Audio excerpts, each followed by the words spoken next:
Ayan mga kaibigan, magandang araw sa inyo. Ngayon ay magdi-DIY tayo. Share ko lang to, magche-change oil tayo ng ating sasakyan ngayon para mas makatipid tayo. Bali ito yung mga oil na gagamitin ko. Yan ito, Delo Gold. Yan, bali 6 to. Bali kulang yung nabili ko. Kasi ang ginagawa ko kapag meron akong budget ay bumibili ako unti-unti. Kaso nga lang kulang. Ngayon magche-change oil na ako. Kaya bumili na lang ako dito sa amin sa malapit ng Versa Fleet na oil. Yan, bali ito 4 liters. Yan, bali ang isa nitong Delo Gold mas mura to. Yan, 163. Nabili ko to doon sa Shopee.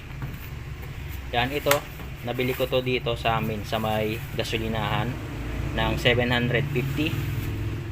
Yan, ito yung gagamitin ko na pang flashing dito sa makina bago ko siya salinan ng bagong oil para matanggal yung itim-itim ng makina at malinisan na rin bago tayo magpalit ng bago. Kasi sayang din naman kapag hindi natin pinalas yung ating makina, maitim pa rin yung oil, sayang din. Kaya para masigurado, dapat i-flashing muna natin. Gumamit tayo ng oil, yung mga oil lang na mumurahin katulad ng mga ganito, pero okay na okay rin naman to na gamitin na pang change oil. Yan, ito ordinaryong mga oil lang to pero maganda to para sa ating makina. Yan, at bumili na rin ako ng oil filter. Kaya nabili ko to dito sa auto supply ng 270. Yan, pero bago tayo magsimula na mag change oil, i-check muna natin yung ating sasakyan.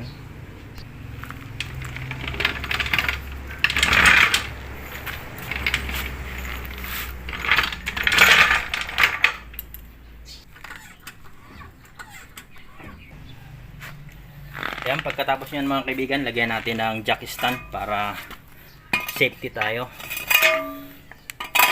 Ayan, para just in case na pag bumaba yung jack, meron tayong suporta na jack stand.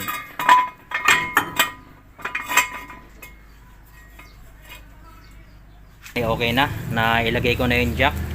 Ngayon i-drain na natin yung oil nito. Yan, gumamit lang tayo ng 19mm para dun sa bolt dun sa baba.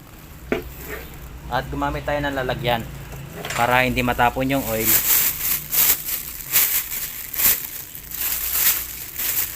At lalagyan ko siya ng plastic.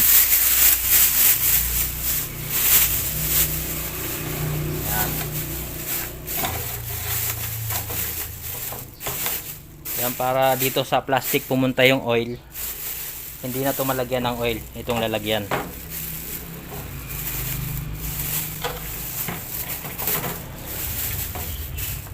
Yan. Yan, at medyo pagpasensya nyo na mga kaibigan, maliit lang yung galawan ko dito kasi maliit lang yung space ko.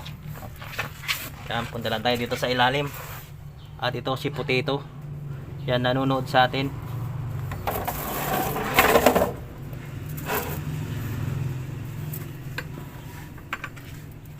Yan, tanggalin lang natin yung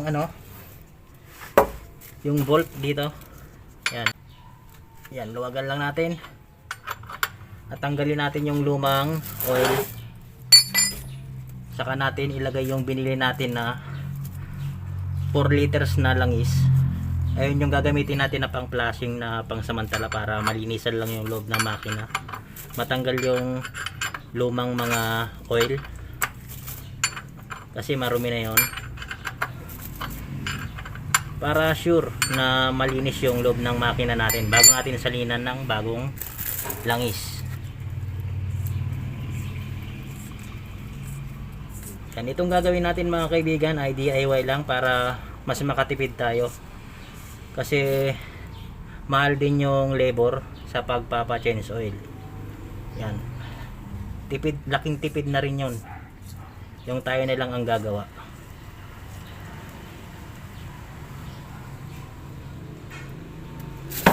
Yan. Pero siguro din natin na nakatama itong lalagyan natin para hindi tayo magkalat ng langis dito. Yan o, napakaitim na. Yan, kasi matagal ko na hindi na change oilan to.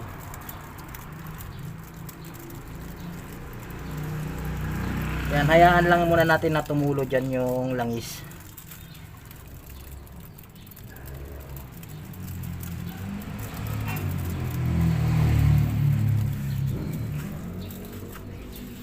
Yan, at saka buksan lang natin tong takip ng valve cover. Yan mga kaibigan, bali okay na yan. Ngayon, ibalik na natin muna tong drain bolt. Yan, at sasalina natin siya ng langis. Ipa-flush natin siya. At papaandarin natin itong sasakyan natin. Mga 3 minutes para yung langis na sinali natin mag-circulate. At saka natin i-dry drain.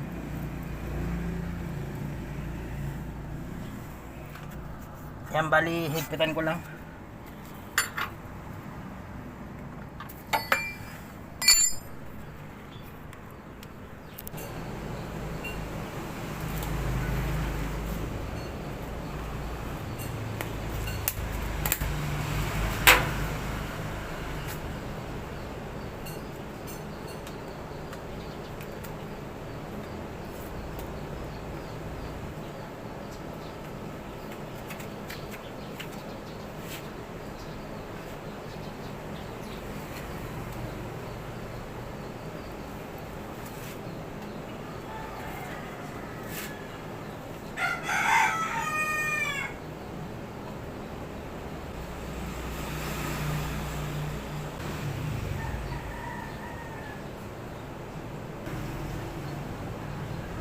Natin.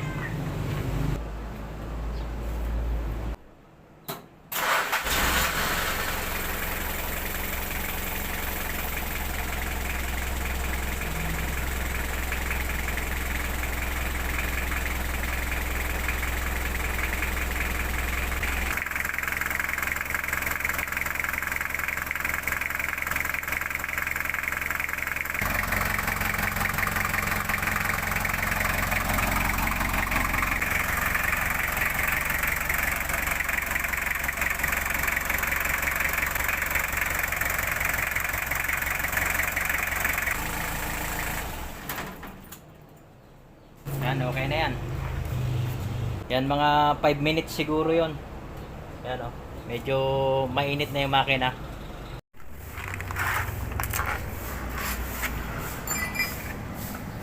Yan, bali yan. Luwagan natin ulit itong drain bolt nya.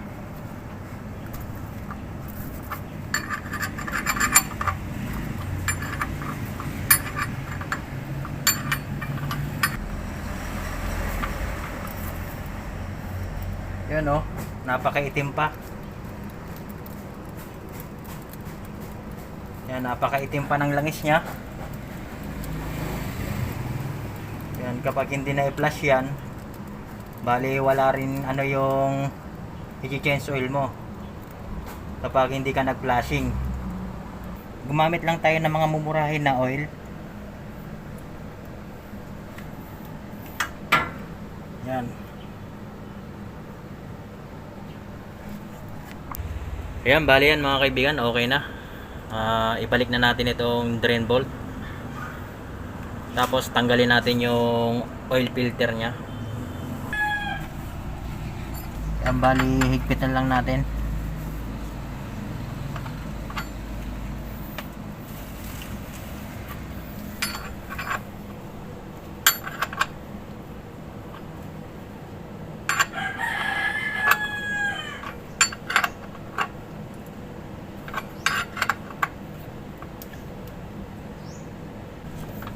Yan, ayos na.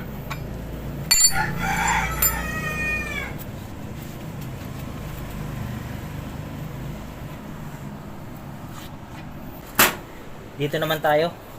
Dito sa oil filter nya. Tatanggalin natin to kasi papalitan natin to ng bago. Yan, gumamit lang tayo nito para matanggal yung oil filter.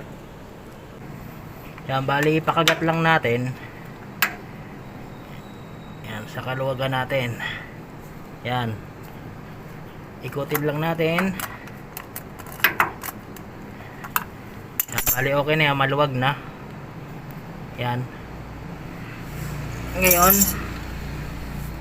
Yan na natin tong lalagyan ng oil. Kasi mayroon laman na oil yan.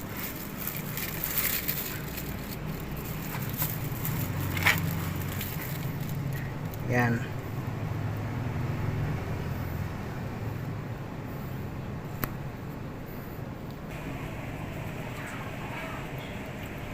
Yun. O, di ba? Ang dami pang oil. Yan o.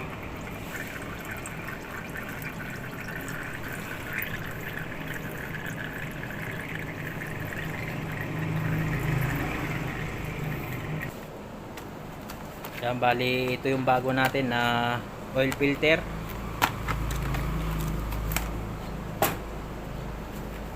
Tanggalin lang natin yung plastic.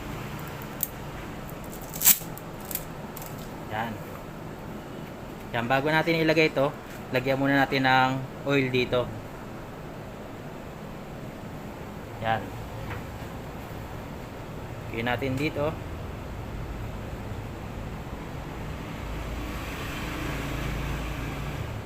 Yan, okay na yan. Pwede na natin siya ilagay doon.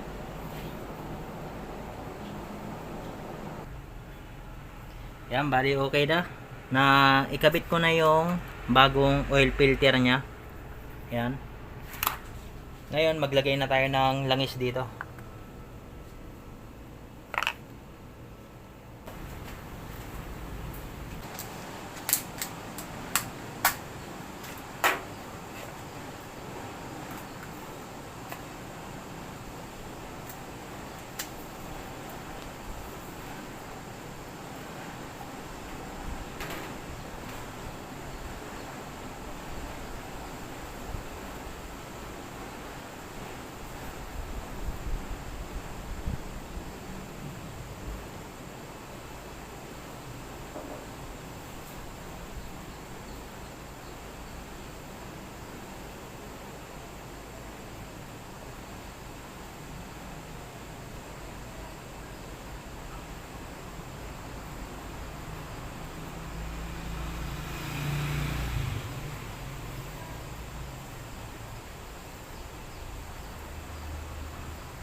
Ayan mga kaibigan, bali okay na.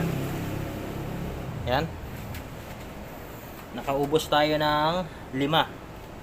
At may reserba tayong isa.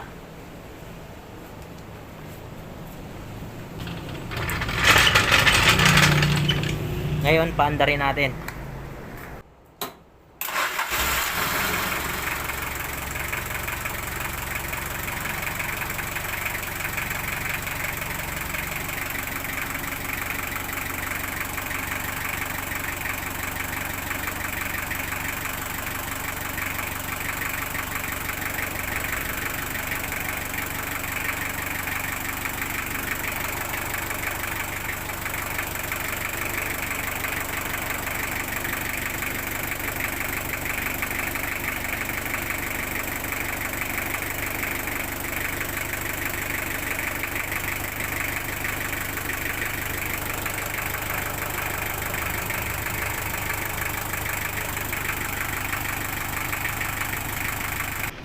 Ayan mga kaibigan, bali okay na.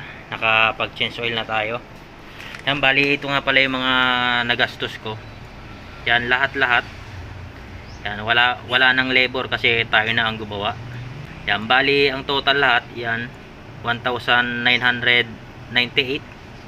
Yan, wala nang labor, tayo na ang gumawa. Yan, malaki na yung natipid natin ito. Yan, kasi napakadali lang naman mag change oil mga kaibigan. Basta meron lang tayong gagamitin na tools.